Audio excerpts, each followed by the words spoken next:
Hello दोस्तों, नमस्कार। तो एक्सक्रीटरी सिस्टम, इसके पहले जो हमने पार्ट पढ़ा था वो पढ़ा था उत्सर्जन तंत्र या एक्सक्रीटरी सिस्टम। अब उसी एक्सक्रीटरी सिस्टम के जो टॉप 50 एग्जाम ओरिएंटेड एमसीक्यूज हैं, जो कि एग्जाम के हिसाब से बहुत ही इंपॉर्टेंट हैं, और इसमें से यदि चैप्टर्स में से कुछ भी आएगा तो इसमें से जरूर फंसेगा। तो दोस्तों, अब हम इसको पढ़ लेते हैं। तो पहला है, मानव में मुख्य नाइट्रोजनस एक्सक्रीटरी प्रोडक्ट कौन सा है। हमने 3 पढ़े थे, जो नाइट्रोजनस उत्सर्जी पदार्थ जो है वो हमने 3 पढ़े थे, ammonia, urea, uric acid.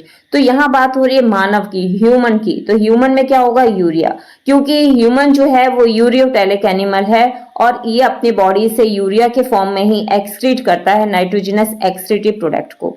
Then next is, मानव का प्रमुख एक्सक्रीटरी ऑर्गन कौन सा है।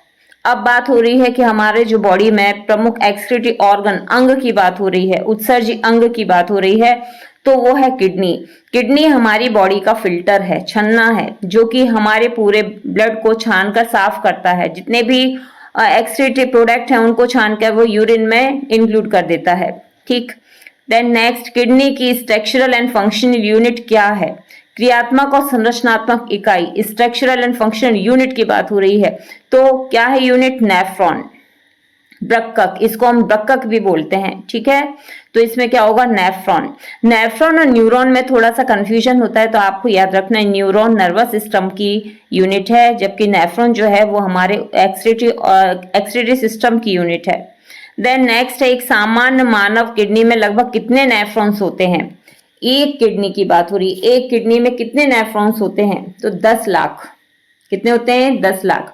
ग्लोमेरुलस किससे घिरा रहता है। ग्लोमेरुलस जो है, जो कि केशिका गुच्छ कहलाता है, जो कि कैपिलरीज का एक गुच्छा है, एक बंच है, वो किससे घिरा रहता है, तो ग्लोमेरुलस जो है वो, आपने जो पढ़ा होगा कि इस तरह से ये जो यू शेप रहता है ना, ये वुमन संपुट कहा जाता है, ये वुमेन्स कैप्सूल है, और इसी में जो भी एफरंट आर्टेरियोल है वो यहाँ पर आने के बाद में, और यहाँ पर क्या बना देती है, गुच्छा बना देती है। तो ये ग्लोमेरुलस है।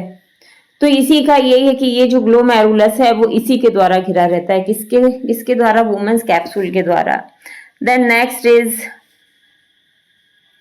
कि ग्लोमेरुलस में रक्त का फिल्ट्रेशन मुख्यतः किस प्रक्रिया से होता है। जो केशिका गुच्छ है, जो ग्लोमेरुलस है, जो वुमेन संपुट के, वुमेन्स कैप्सूल के अंदर बंद है, उसमें रक्त का फिल्ट्रेशन मुख्यतः किस प्रक्रिया से होता है, कौन सी प्रोसेस है जिसके द्वारा कि ये फिल्ट्रेशन होता है। तो ये अल्ट्रा फिल्ट्रेशन प्रोसेस कहलाती है, जिसमें कि जो भी एक्सक्रीटरी प्रोडक्ट्स हैं वो सब छन छन कर फिल्ट्रेट के फॉर्म में वुमेन्स कैप्सूल में एकत्र हो जाते हैं, कलेक्ट हो जाते हैं, ठीक है। तो ये अल्ट्रा फिल्ट्रेशन की, परानिस्यंदन की प्रोसेस कहलाती है, ठीक है ना। देन अल्ट्रा फिल्ट्रेशन किस स्थान पर होता है, तो अभी बात की थी हमने, कहां पर होता है, ग्लोमेरुलस में। ग्लोमेरुलस किससे बना हुआ है, ग्लोमेरुलस बहुत फाइन कैपिलरी से बना हुआ है, और फाइन कैपिलरी जितनी भी हैं उसमें वो सब 1 सेल्ड हैं, एक ही सेल की बनी हुई हैं, जिनको कि एंडोथीलियम कहा जाता है। तो वो इतनी पतली होती है कि उसमें से छन छन कर ये जितने भी एक्सक्रीटरी बाय प्रोडक्ट्स हैं वो सब छन कर आ जाते हैं ग्लोमेरुलस। समझ गए ना, किसमें आ जाते हैं, फिल्ट्रेट के फॉर्म में आ जाते हैं, वुमेन संपुट में, वुमेन्स कैप्सूल में। देन वुमेन्स कैप्सूल और ग्लोमेरुलस मिलकर क्या बनाते हैं। ये वाला जो स्ट्रक्चर अभी आपको बताया था, कौन सा, ये वाला देखिए आप, ये वाला जो स्ट्रक्चर अभी आपको बताया था ना, तो और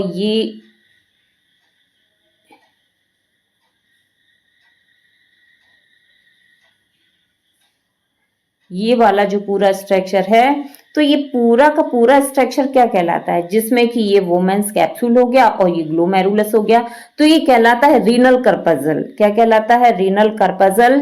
और इसको हम मेलपीगीय बॉडी भी कहते हैं, मेलपीगी काय हिंदी में बोलते हैं, और इंग्लिश में हम इसको मेलपीगी बॉडी भी बोलते हैं, या मेलपीगी कर्पजल। तो आपको दोनों याद रखना है, रीनल कर्पजल और मेलपीगी बॉडी, ठीक। देन नेक्स्ट इज नेफ्रॉन का वह भाग जहां पर ग्लूकोज और एमिनो एसिड्स का लगभग पूरा रीएब्सॉर्प्शन होता है। नेफ्रॉन के कौन सी इसकी बात हो रही है?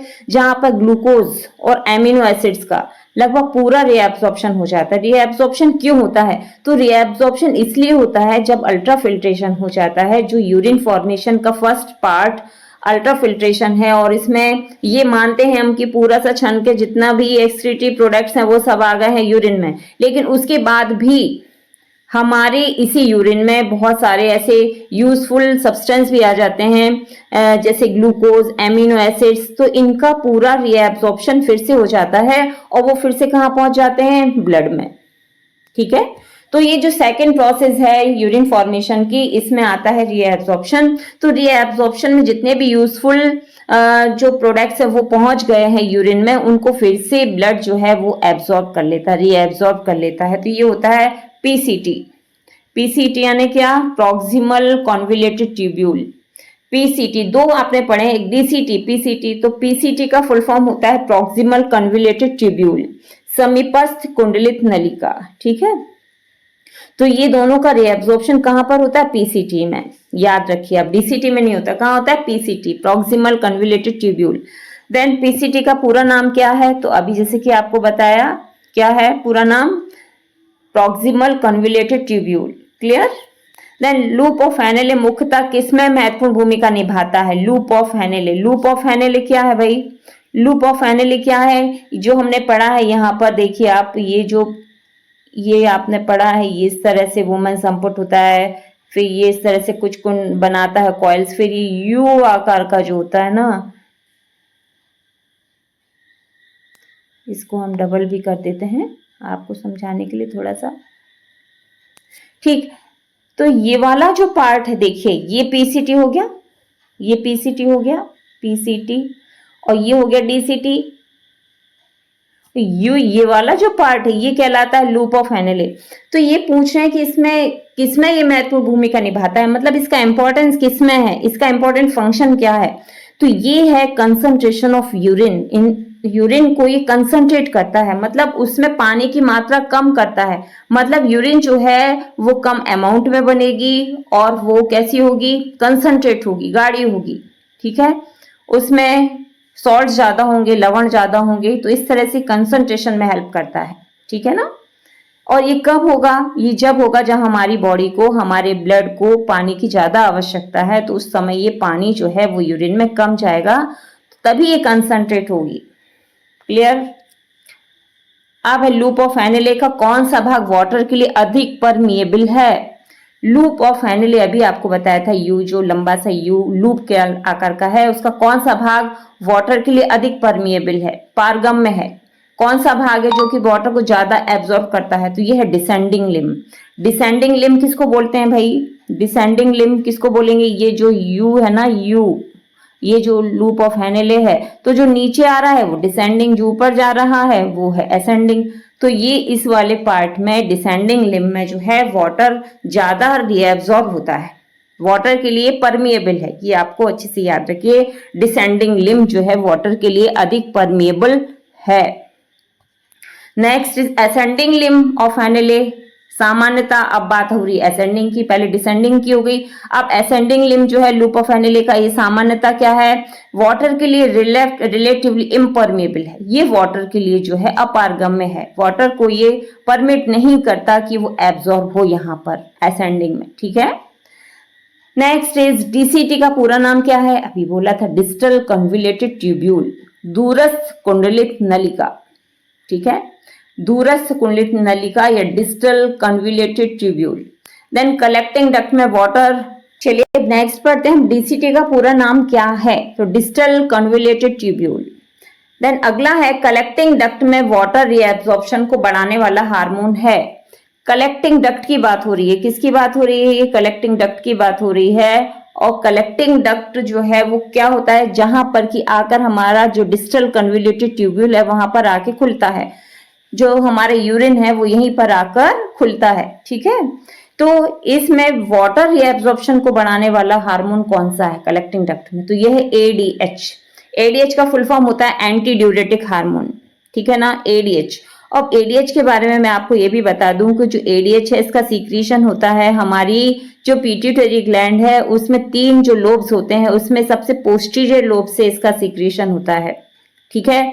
और इसकी कमी से आगे होगा ये क्वेश्चन जरूर, इसकी कमी से हो जाता है ड्यूरेसिस डिजीज हो जाती है, जिसको हिंदी में हम बोलते हैं मूत्रलता की बीमारी, ठीक है। और इसको हम डायबिटीज इंसिपिडस भी कहते हैं। इस बीमारी को, जो ड्यूरेसिस नाम की जो डिजीज है, इसको हम डायबिटीज इंसिपिडस भी कहते हैं। चलिए आगे चलते हैं, और क्वेश्चंस आएंगे तो और क्लियर हो जाएगा आपको। एडीएच का पूरा नाम क्या है, अभी बताया था, antidiuretic hormone. Then ADH का सीक्रेशन रिलीज मुख्यतः किससे संबंधित है, तो अभी बताया था आपको, hypothalamus posterior pituitary system, clear. Then ADH की कमी से सामान्यतः क्या होता है, डायबिटीज इंसिपिडस। एल्डोस्टेरोन मुख्यतः किस प्रोसेस को बढ़ाता है, एल्डोस्टेरोन। आपको यहाँ पे 2 हार्मोन बहुत इंपॉर्टेंट आपने देखे होंगे, एक तो आपने देखा एडीएच, तो एडीएच कहाँ से सीक्रेट होता है आपको ये याद रखना है। एडीएच हमारे जो पिट्यूटरी ग्लैंड है उसके पोस्टीरियर लोब से सीक्रेट होता है, ठीक है ना। और जो वाटर की रीएब्सॉर्प्शन को कलेक्टिंग डक्ट में बढ़ा देता है, और उसकी कमी से, उसकी हाइपोसीक्रेशन से जो डिजीज क्रिएट होती है वो है डायबिटीज इंसिपिडस। इसी तरह से एल्डोस्टेरोन जो है वो एड्रिनल कॉर्टेक्स से रिलीज होता है, और ये हमारे सोडियम के रीएब्सॉर्प्शन को बढ़ाता है, ठीक है ना। नेक्स्ट क्वेश्चन है, एल्डोस्टेरोन किस ग्लैंड के कॉर्टेक्स से सीक्रेटेड होता है, तो ये एड्रिनल कॉर्टेक्स। एड्रिनल कॉर्टेक्स कहाँ पाई जाती है, ये हमारी किडनी के ऊपर टोपीनुमा स्ट्रक्चर है, ये एड्रिनल ग्लैंड कही जाती है, ठीक है ना। तो इसी से ही सीक्रेट होता है aldosterone. Juxta glomerular apparatus JGA किससे संबंधित है, तो ये हमारे ब्लड प्रेशर को रेगुलेट करने के लिए है, ठीक है ना। ब्लड प्रेशर को रेगुलेट करने के लिए है, कब हमारी यूरिन जो है वो ज्यादा कंसंट्रेट हो, कब डाइल्यूट हो, तो इसी से ये ब्लड प्रेशर को रेगुलेट करता है, ठीक।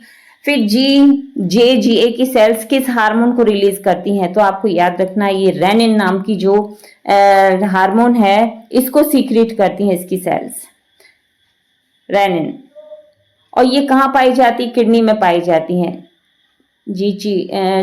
JGA की juxtamedullary apparatus. Then renin angiotensin system का प्रमुख प्रभाव क्या है, ब्लड प्रेशर को बढ़ाना। इसका जो रेनिन एंजियोटेंसिन सिस्टम है, दोनों हार्मोन्स को मिला के एक सिस्टम है, इसका प्रमुख जो फंक्शन है, प्रभाव है, वो क्या है, ब्लड प्रेशर को बढ़ाना। मानव यूरिन में सामान्यतः कौन सा पदार्थ नहीं पाया जाता, तो ये है ग्लूकोज। यूरिया पाया जाता है, यूरिक एसिड पाया जाता है, क्रिएटिनिन पाया जाता है, क्रिएटिन पाया जाता है, सभी पाया जाता है, लेकिन ग्लूकोज नहीं पाया जाता है। ग्लूकोज कब पाया जाता है, जबकि आपको डायबिटीज है, डायबिटीज मेलिटस है, शुगर की बीमारी है, तब।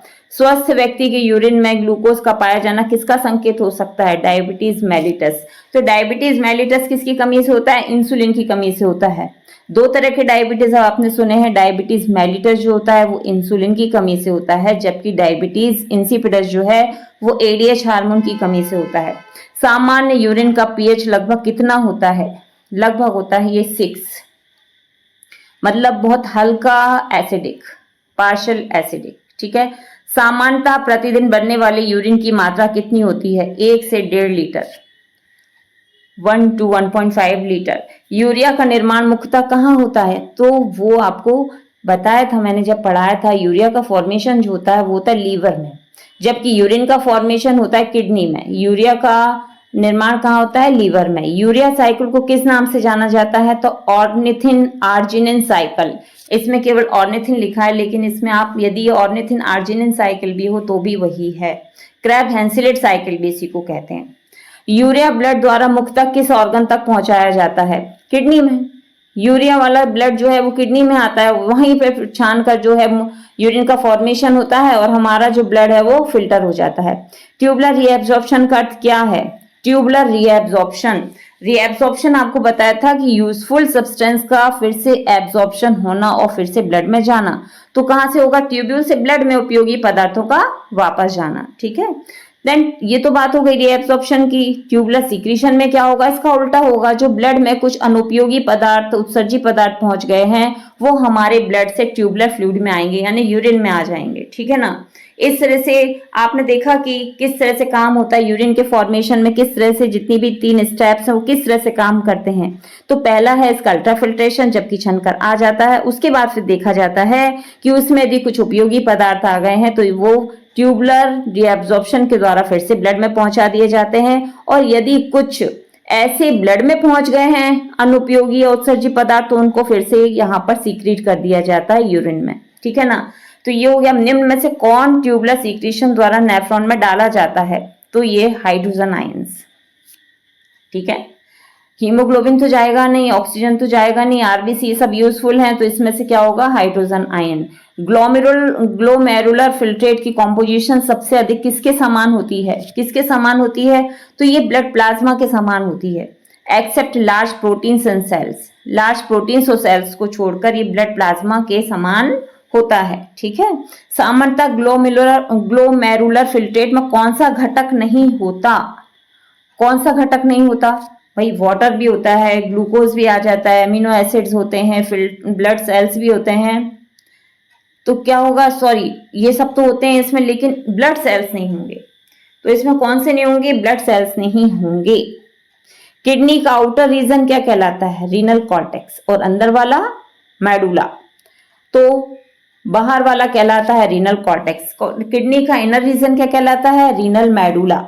रीनल मेडुला में पाई जाने वाली कोन शेप्ड स्ट्रक्चर क्या कहलाते हैं, रीनल पिरामिड्स। ठीक है ना। आपको बताया था ये जो स्ट्रक्चर होता है किडनी का, ये जो किडनी का स्ट्रक्चर होता है इस तरह से, तो इसमें ये वाला जो पार्ट होता है ये रीनल कॉर्टेक्स होता है, और अंदर का वाला जो पार्ट होता है, ये वाला जो अंदर का पार्ट है, ये क्या कहलाता है, रीनल मेडुला। और इसी में फिर ये कुछ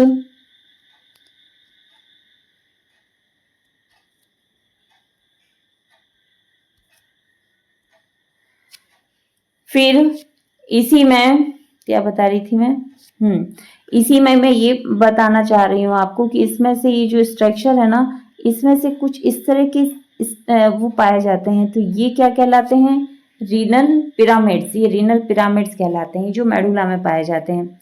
फिर नेक्स्ट है किडनी से यूरिन को यूरिनरी ब्लैडर तक ले जाने वाली ट्यूब क्या होती है, यूरेटर्स, मूत्रवाहिनी। फिर यूरिन को बॉडी से बाहर निकालने वाली ट्यूब कौन सी है, यूरिथ्रा, मूत्रमार्ग। देन मानव में यूरिनरी ब्लैडर का मुख्य कार्य क्या है, यूरिन का टेम्परेरी स्टोरेज। जब वो भर जाती है तो फिर वहां से एक तरह का वहां से संवेदना आती है और फिर उसको बाहर एक्सक्रीट कर दिया जाता है। कहां से आती है, ब्रेन से। ठीक है ना। देन किडनी से ब्लड को बाहर ले जाने वाली, किडनी से ब्लड को बाहर ले जाने वाली ब्लड वेसल कौन सी, रीनल वेन। लाने वाली कौन सी होती है, रीनल आर्टरी होती है। लेकिन ये सब फिल्टर करने के बाद में जब छना हुआ जो ब्लड है, फिल्ट्रेटेड जो ब्लड है, उसको ले जाने वाली कौन सी होती है, रीनल वेन होती है। देन किडनी में ब्लड किस वेसल द्वारा पहुंचता है, तो अभी आपको बताया था रीनल आर्टरी के द्वारा पहुंचता है, जिसमें कि पूरे एक्सक्रीटिव बाय प्रोडक्ट्स भी प्रेजेंट रहते हैं। रीनल आर्टरी में ब्लड प्रेशर रीनल वेन की तुलना में कैसा होता है, रीनल आर्टरी में रीनल वेन की तुलना में कैसा होगा भाई, अधिक होगा। आर्टरी की बात है तो आर्टरी में हमेशा ब्लड प्रेशर कैसा होता है, अधिक होता है। काउंटर करंट मैकेनिज्म मुख्यतः किससे संबंधित है, ये है कंसंट्रेशन ऑफ यूरिन। इस समय कब होती है, जबकि हमारी बॉडी में ब्लड में पानी की को कंजर्व करना बहुत जरूरी है। ठीक है ना। इस समय ये काउंटर करंट की मैकेनिज्म जो है वो काम करती है और ये यूरिन को कंसंट्रेट करती है, जिससे कि वाटर जो हमारी बॉडी में वो ज्यादा से ज्यादा हमारे ब्लड में रह सके। ठीक है ना। और ब्लड का कॉम्पोजिशन सही रहे। काउंटर करंट मैकेनिज्म में मुख्य भूमिका किसकी होती है, loop of Henle and vasa recta. Loop of Henle क्या है, हमारी नेफ्रॉन का ही पार्ट है जो यू आकार का होता है। वासा रेक्टा क्या है, जो हमारी एफरेंट आर्टेरियोल जो है वो एक पूरा जो नेटवर्क बनाती है उसको हम वासा रेक्टा कहते हैं। और जितना भी रीएब्सॉर्प्शन है, सीक्रेशन है, वो वासा रेक्टा और रीनल ट्यूब्यूल के बीच में ही होता है। वासा रेक्टा मुख्यतः किस प्रकार के नेफ्रॉन में प्रोमिनेंट होती है। वासा रेक्टा किस प्रकार के नेफ्रॉन की बात हो रही है, किस प्रकार के नेफ्रॉन में प्रोमिनेंट होती है, अच्छे से पाई जाती है? तो जक्स्ट्रा मेडुलरी नेफ्रॉन में। जक्स्ट्रा मेडुलरी नेफ्रॉन कौन से होते हैं? जबकि कंसंट्रेशन करना है यूरिन का, जबकि कंजर्वेशन जरूरी है ब्लड में, उस समय फिर ये जो वासा रेक्टा है ये बहुत ज्यादा प्रोमिनेंट हो जाते हैं juxta medullary nephron. Juxta medullary nephron वो होते हैं जो कि बहुत गहराई में मेडुला में धसे हुए रहते हैं, जिसमें लूप ऑफ हैंडले बहुत लंबा होता है। फिर किडनी का महत्वपूर्ण नॉन एक्सक्रीटरी फंक्शन क्या है? ब्लड प्रेशर को रेगुलेट करना। किडनी शरीर में एसिड बैलेंस बनाए रखने में मुख्यतः किसकी सहायता करती है? तो किसकी सहायता करेगी? एसिड और बेस की बात हो रही है, तो एसिड के लिए हाइड्रोजन आयन कंसंट्रेशन है, तो हाइड्रोजन का सीक्रेशन और बाइकार्बोनेट HCO3 रेगुलेशन को ये मुख्यतः बनाए रखने में सहायता करती है। निम्न में से कौन सा कथन सही है? यूरिया का निर्माण किडनी में नहीं होता, किसमें होता है? लिवर में। ग्लोमेरुलस में ट्यूबुलर सीक्रेशन होता है, नहीं होता है, उसमें अल्ट्राफिल्ट्रेशन होता है। नेफ्रॉन किडनी की स्ट्रक्चरल एंड फंक्शनल यूनिट है, सही, ये है सही, ठीक है ना। यूरेटर यूरिन को किडनी से बाहर बॉडी में निकालता है, बिल्कुल गलत, वो तो यूरिनरी ब्लैडर में निकालता है। तो इसका उत्तर क्या होगा? या नेफ्रॉन किडनी की स्ट्रक्चरल एंड फंक्शनल यूनिट है। तो दोस्तों इस तरह से आपका पूरा MCQs का टेस्ट हो गया और मुझे पूरी उम्मीद है कि आपको पूरी तरह से समझ में आ गया होगा और आप इसको आंसर देने में एबल होंगे। तो दोस्तों अब हम अगली वीडियो में मिलेंगे जिसमें कि मैं आपको नर्वस सिस्टम पढ़ाऊंगी। यदि आपको वीडियो अच्छा लगा हो तो लाइक कीजिए और चैनल में नए हैं तो सब्सक्राइब कीजिए और जुड़े रहिए चैनल में।